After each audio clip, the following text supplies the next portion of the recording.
Counting down in 4, 3, 2, and...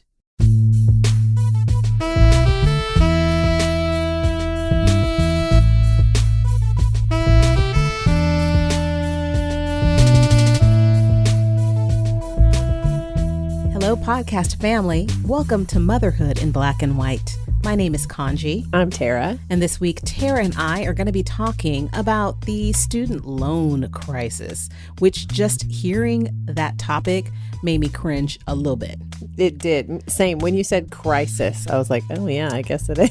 It has defined my adulthood unlike anything else. Yeah. So we're going to talk about the student loan crisis, our journeys as student loan borrowers, and kind of to give some advice and tips of what we have done to kind of make sure that our kids break that cycle and do not incur student loan debt, and our strategies for moving forward. But before we jump into that topic, I would just like to take a couple of minutes to chat with my sister friend about how things are going with her son, Gage, who is now in 6th grade and his middle school experience. So far, so good. I'm getting a lot of, it's fine. It's no big deal, whatever. So it feels very middle school experience to me. Tara. But he seems okay. He's in good spirits and he calls me every day and I guess we're doing all right. It has begun. It has begun. I'm getting one-word answers. So I think we're right on time.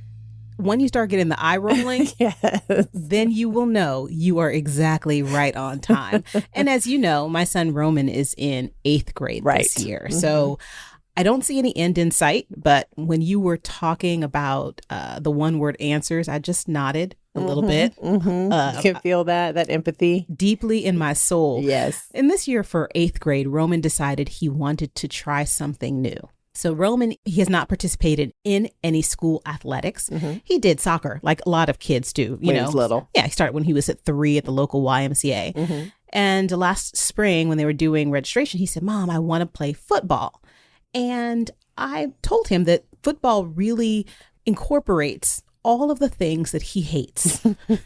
So getting up early because they have football practice at 6:50 in the morning before school starts. Yes. Sweating, working hard at the outside, listening to an adult. Oh yes, that's a good one. And physical exercise and activity because, you know, he just loves his games, and also like being tackled or being hurt or yes. So I said, when he wanted to register, I said, "Hey buddy, I don't think this is a good idea because you're not going to like it." Right. This was his response. "Mom, I need to play and this is my opportunity to do something I really want to do. Do you want me not to play and regret it for the rest of my life?" Oh, where does he get the drama from though? We pause and reflect. And so I said to that, well, okay, all right. If you want to do it, okay. And now we're a couple of weeks into the school year. Yes. And just this last week after practice number 6, and again, he has to be there at 6:50 in the morning, which means that we, mom and child, have to get up really early, get him ready, and get out the door. And this past week, Roman, when I went to make sure he was awake, and he was not, it was 6:25. He said, "Mom, can I skip practice today?" Oh, on day 6? Tara, we had not even had a game yet. Like, we are so early into the season. It's not even a week, bruh. No. And so I said to him, "No, that's not the way that commitment works." Yeah. You know, when you you agree to do something, you sign that commitment, you're accountable not only to yourself, but to your teammates and to your coaches. So you're not missing practice today. Ooh. And as he was eating breakfast, he said, "Can I miss practice tomorrow?" Oh my gosh. Isn't that wild? And I don't think, and again, this is an experience he's going to take with him. Yeah. He tried it. He's not going to like it, but he is committed to doing the football season. And so he'll do it for the next 9 weeks, which is good. Yeah. Because a 9-week commitment is kind of short. Doable. It is. Not too bad. Yep. It's not like the student loan commitment that I signed up for that lasted for 30 years. Yes. Right? So ongoing. Yeah. So we open the show by mentioning the student loan crisis. And this is top of mind and top of news because the student loan payments have been paused since the beginning of COVID. So former President Trump and now President Biden, through their orders, have paused student loan payments and the repayments. Yeah. And then there have been lots of talks by lots of politicians and wrangling and discussions about whether or not there should be government cancellation of student loan debt and what that's going to mean. And so we've heard a lot of these conversations. So we wanted to kind of talk this through a bit, because student loan debt is crippling millions of American families. Absolutely. I think everybody has sort of accepted it as the norm, but we've seen that when things go sideways in the economy, it's one of those, it's that debt that everybody's saddled with and no one knows really how to handle it. There's no way to put it off. So I think we especially saw during COVID, and thank God for those moratoriums. Obviously, I know a lot of people that benefited from that it's just one of those things that people carry for a long time. It's a huge drag on their well-being and their economic benefits. It's tough. And I think the last number I saw was, I think Americans owe $1.7 trillion in student loan debt. Trillion with a T. Trillion with a T. And more shocking is that of that 1.7 trillion dollar, this number right, yeah. I can't even say, 2/3 of that is owed by women. I did not know that. Yeah. That's a new stat for me. When we think about like how long it's taking people to repay the student loan debt and why it is that this is a crisis now and has been for the last 20 or 30 years. Right. And I'll start by sharing my own personal student loan journey. You know, I graduated from high school in the early 1990s. Without much financial education. You know, we learn calculus and chemistry and world history and European history in high school, but we don't learn about like financial education. Yeah. And how to balance your checkbook. Right. What an interest rate is. All these things that very we important. Utilize every day in adulthood. Yes. So when I went to Georgetown, I was 17. And fortunately, I had received merit scholarships and needs-based scholarships because I was, you know, child of a single mother. There was no money. Right. Like FAFSA was filled out and they're like, yeah, you're broke. Yeah. You can contribute. It's a zero, so nothing. That's okay. Yeah. You're And so I remember this, that at the time, the maximum federal student loan that you could take out was $2,625 a year for first and second year. And then for the third and fourth year, it was $5,500. So I maxed out my student loans, not really knowing what it meant. Right. Right. So I took out a student loan for $2,625, which the lawyer in me now is saying that probably should have been illegal because I was only 17 years old and shouldn't have been able to legally sign a contract. But I don't know. It's another topic for another time. That's another very interesting conundrum there, though. And so, you know, my school was paid for. My first year of college was paid for. So I took out this loan and I got a check for $2,625, which for me was more money than I had seen in my life, like total in my 17 years to date. And so I thought I was rich, and I was like, well, there's a cheesecake factory up the street. So we're just going to start going to dinners. And I totally just mismanaged this money. I worked. And then when I decided to join Teach for America as a teacher, one of the reasons why I wanted to join that program was because there was a student loan forgiveness component. Oh. If you teach for 2 years, they were going to waive or forgive 50% of student loan debt. And so I started adulthood in debt. Yeah. You know, my monthly student loan payment at the time was about $200, which I think is less than the average American now. Even now in 2022, the average loan payment is about $300. Yes, that's right. But I had signed and it was for 30 years and just didn't really know what I was doing. And, you know, I was a flight attendant making $14,000 a year after I finished the Teach for America program. And during Teach for America, I made about $21,000 that year. Yeah. So all my money was going towards student loan payments and rent, and wasn't able to get ahead, but didn't even know what it meant. Right. And then when I decided to go to law school, similar situation. It's like, how am I going to pay for this? And I just took out student loan, and law school was a different beast. Yeah, I would imagine that was a little bit more expensive than your 4-year at Georgetown. It was a 6-figure debt when I came out of law school. Wow. Yeah. And we'll talk about kind of my repayment journey. Absolutely. After we talk a little bit about you. So that was my, oh, shoot. Like my 20s were spent incurring student loan debt. My 30s were spent trying to dig myself out of this hole. Pay that off. Yeah. So what about you? Did you have any student loans when you went to college? I did.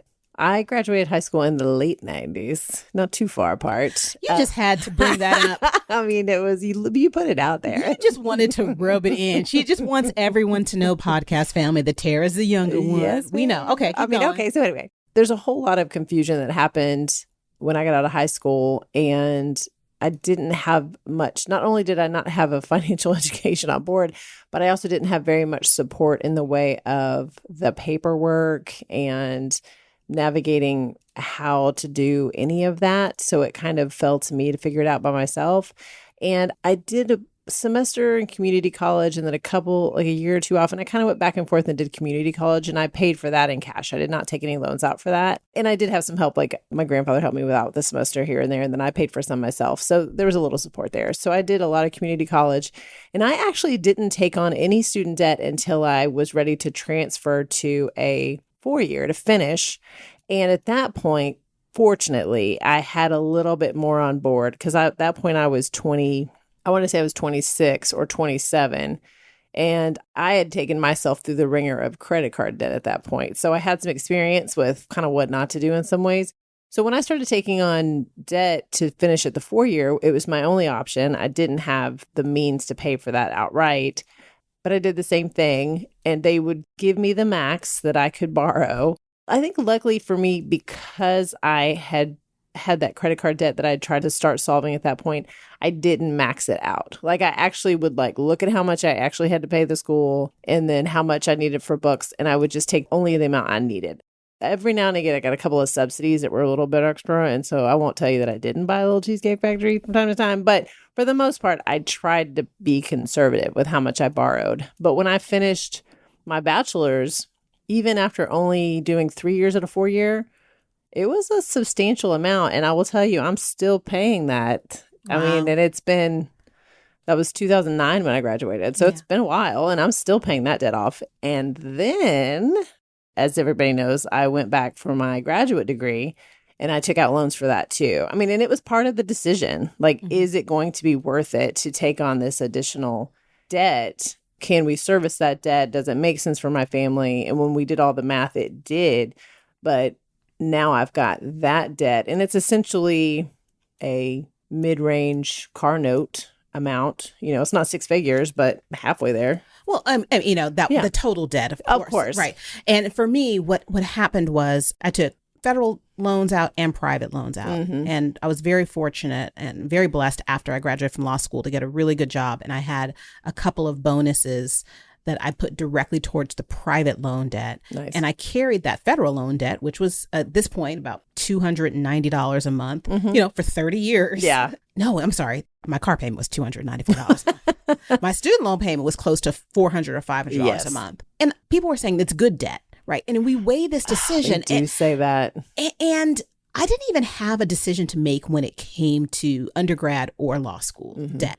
Because for me, I was always raised that education was the way out mm-hmm. and the way up. Mm-hmm.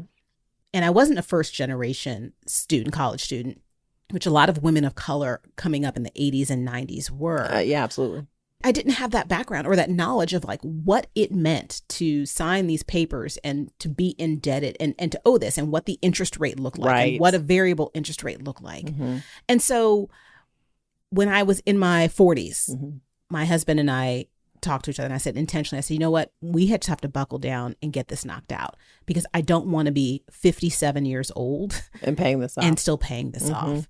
And so for about 2 or 3 years, I buckled down and made 4, 5, 6 times the payment. As you know, because this is how we met, I supplemented my income. In addition to working as a full-time attorney, I taught group fitness classes at 5 o'clock in the morning. Yeah. And I would just put that money towards paying off my student loan debt because I wanted it behind me. Mm-hmm. And we talk a little bit about what systemic inequality is. And we started the show by mentioning that 2/3 of the student loan debt is held by women. Mm-hmm. I was researching this before we started talking, and we were looking at some of the inequities that Black women face when it comes to being student loan borrowers. 13% of Black women owe more on their student loan debt 12 years after they graduate than they originally borrow. And Really? yes, and that comes from sorts of like forbearance plans or Right. pauses, because even though the payments have been paused, The interest accrues. and only just, I think, for forbearances, yes. For the student loan pause that Biden has extended, interest is not accruing during this 2-year COVID Oh, that's period. right. That's right. Yes. But yes, in yes. general, like if you take a pause or a forbearance or like an income-based repayment, you're still continuing to accrue that interest. Yeah. And you can end up owing more in student loan debt than you borrow. And so what a lot of women, and sometimes women who are single parents or women who are looking to be the first in their family to kind of look and say, hey, I got this degree. I'm making $40,000 or $50,000 or $60,000 a year, but I owe equal amount in student loan debt. What that does to a person and what that does to their prospects. Well, and I know for me personally, I've told my story about my irresponsible behavior in my early 20s and then kind of getting on board with recovery and trying to make better choices. And one of those things that I wanted to do was make those financial amends, become a better steward of my money. And it can be really difficult when someone wants to do that, but they just can't get ahead of it. I mean, it really, like, sometimes just the weight of knowing that debt is not moving is so difficult to overcome from a mental standpoint. It's like I'm doing every single possible thing I can, and this is never going away. It's really, and they sell it, they sell you on this good debt and it doesn't count against you and you can just pay it for the rest of your life and it doesn't matter. But in the person's mind, if they're really trying to feel like they're on a level playing field, you're just never going to feel that way. You're never going to feel that way. And again, it's not just the student who may incur debt. Right. We're at the point now where some of our friends and family members are parents of college students. So we here we are sending our middle schoolers off. And I have so many friends that we're sending their college students off. And I've had conversations with some of my friends that have been taking out Parent Plus loans or loans so that they could afford to send their kids to college and pay their college tuition. And what that means for women and for families that are in their 40s and 50s that are now looking at another 20 or 30 years to repay a college debt for their kids. Right. So I think this cycle, we look and we see that the system is broken, but how do we fix it? I don't think that the way to fix it is by forgiving a certain amount of loan debt. Okay. I don't disagree with you. I mean, obviously, I think there's room for some of that. But I think it has more to do with the way the system is set up. Yeah. Which is why I say I don't think that just by forgiving the debt. Yeah. Because we're just going to continue to incur debt. Right. Yeah. So if you wipe out the debt today, it'll be right back here. Next year when you send kids back to school, or you're sending kids, they're going to incur the debt then. Yeah. So we're being very dishonest with looking at the system. And I think what we need to do is twofold. Again, I spent a lot of time thinking about this. Just get our economics professor cap on, guys. Get ready. I got a D in microeconomics freshman year. That's okay. College. This is macro, so you're okay. See, I wouldn't even know that. I got a C- in macroeconomics. Those classes are hard. And it was freshman year at college and 8:50 in the morning. It didn't happen for me. But one thing that we can do is to look at capping the interest rate. That's one thing that continues to put people behind the 8 ball because they're seeing that they're making these payments and they're not getting anywhere. Yes. So for people who've been out of school for a certain period of time, maybe 3 or 5 years or more, that you lower the interest rate down to either 0 or 1%. So they really are paying into that principal and they can see that they're making moves on getting that debt down. Yeah. And the other thing that I think we need to do is really start to make sure that, we require kids to have anti-bullying classes. I think that we need to have like a financial management class for parents and kids to attend when they're in high school so that they really know what we're kind of getting into, right? Yeah. Because I think if my kid had sat down with the coach and me and him before he had to decide to commit to football, he wouldn't have.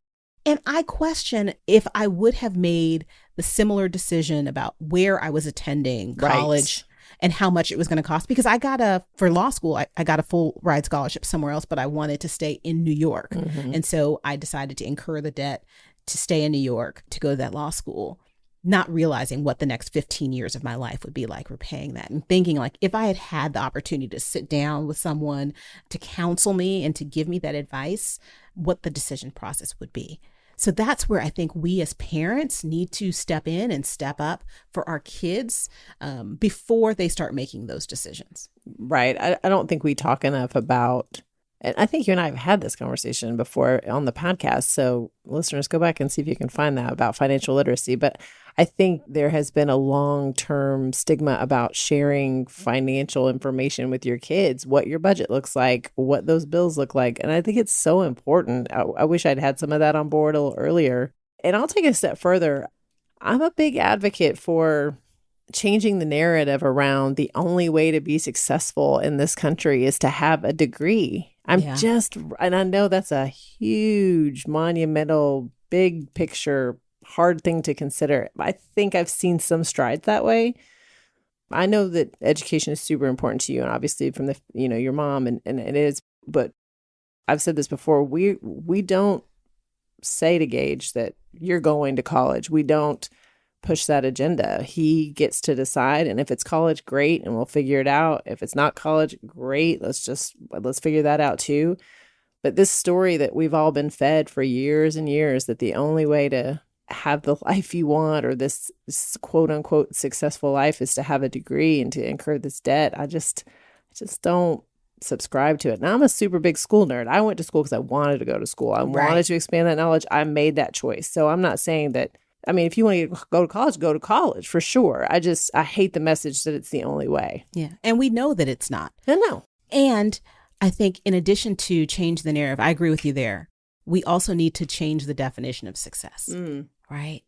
And why it is that we do tie education, which is a privilege, 100%. Collegiate education is a privilege, why we tie that to success. Yes. And if we have kids, or if we're in a situation where it's like, I can't afford to pay for college, for you to attend this college, or if you don't want to attend this college, that's fine. Yeah. That's just fine. The one thing that we started doing, and Roman's in 8th grade now, so a little bit later than some people, but also earlier than others, is, we started setting him up with a 529 account. You did? Yes. Okay. So that's a savings account that is being set up, and we put money in, and it's an investment account. So, and the money, when he takes it out, there are no tax penalties there. But the good thing about that is it can be used not just for a 4-year college education, but if he wants to go to a trade school, if he wants to go to acting school, it can be used for that. And if he decides not to go to college, I can transfer the money in that account to any of our nieces or nephews.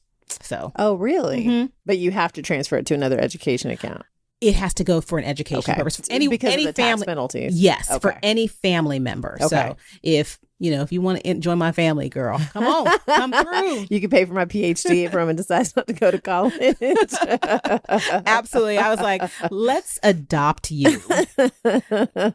Do this adult to adult adoption, which would be just fine. Those are tricky, though. We haven't set up an account like that because I haven't sat down and done the research, because I knew there were limits, and I was always, does it make more sense to just put it into an interest-bearing account and run a savings? I don't know. But we've started having some conversations, so I'm glad to hear that you started in 8th grade, because we're a little behind you. So we have been talking about that too. Not just, if he decides to go to college, great, we're ahead of the game. If he decides to do something else, we've got some cushion to help him when he's launching, however he decides to launch. And we've been talking about getting that started. Yeah. And of course, we as parents want to help our kids. Right. We really want to help our kids, but we need to be aware and be mindful. If anyone is listening and has taken out a Parent Plus loan or has taken out any sort of a loan to kind of help or assist their kids with educational expenses, be aware that, like airplanes, you got to put the mask on yourself first. And sometimes the best way that we can parent our kids is by letting them know, like, we don't have this. Yeah, we're limited in this way. We are limited in this way. And something kind of can happen. People can step up. I worked as a security guard at Georgetown from 8 p.m. to 4 a.m.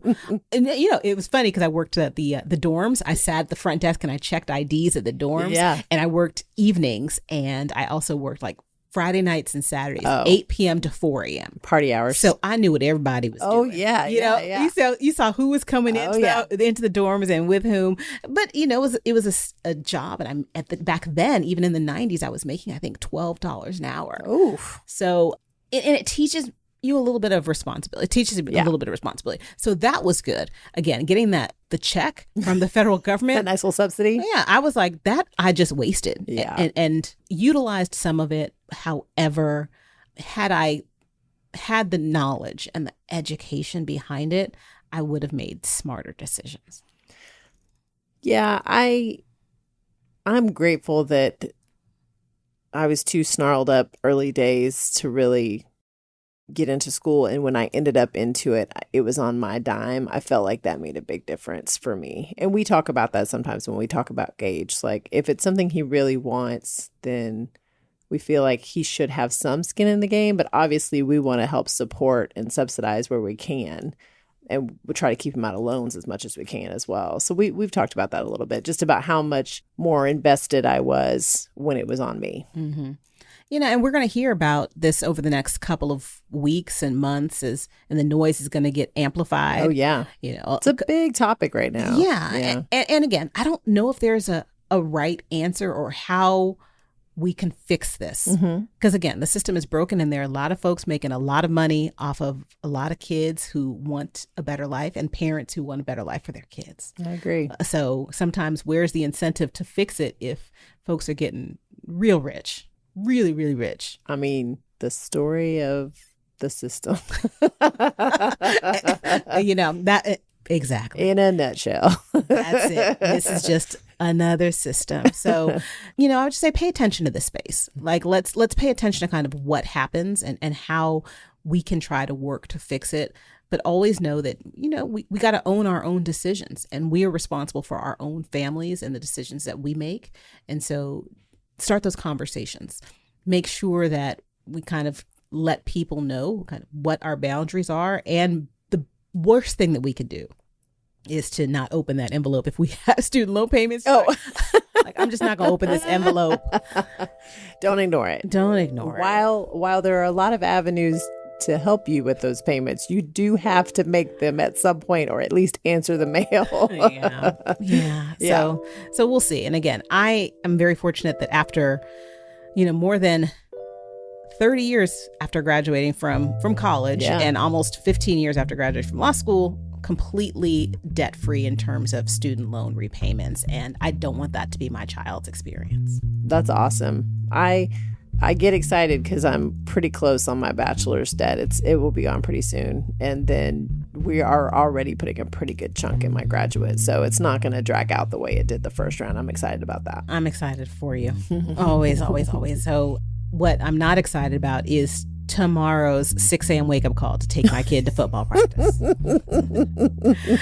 You're such a good mom, though. Let him give it a try. Let him try. We try, and now we see what has happened. He brought the drama, and you brought the pain. He's in. Well, the first game is in a couple of weeks, so podcast family, stay tuned. You will get an update on how the newest lineman is doing on his team. So with that, we will keep you posted, and we will, of course, be back next week.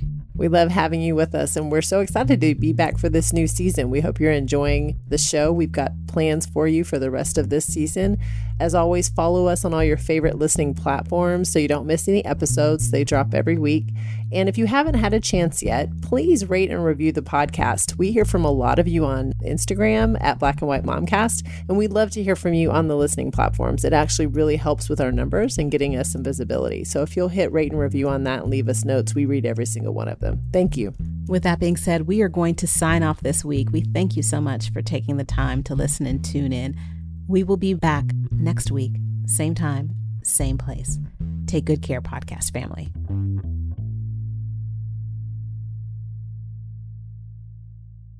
And end scene. Can you hear me in your headphones? Yeah, can you hear me? I can hear you, but for some reason mine's kind of muted. You can't hear yourself? I can hear myself, but it's kind of muted. Blah, blah, blah, blah. That's okay. Uh-oh, we hope we didn't do anything. I didn't push any buttons. I didn't touch anything. Okay. All right, so, okay, that was 31 minutes.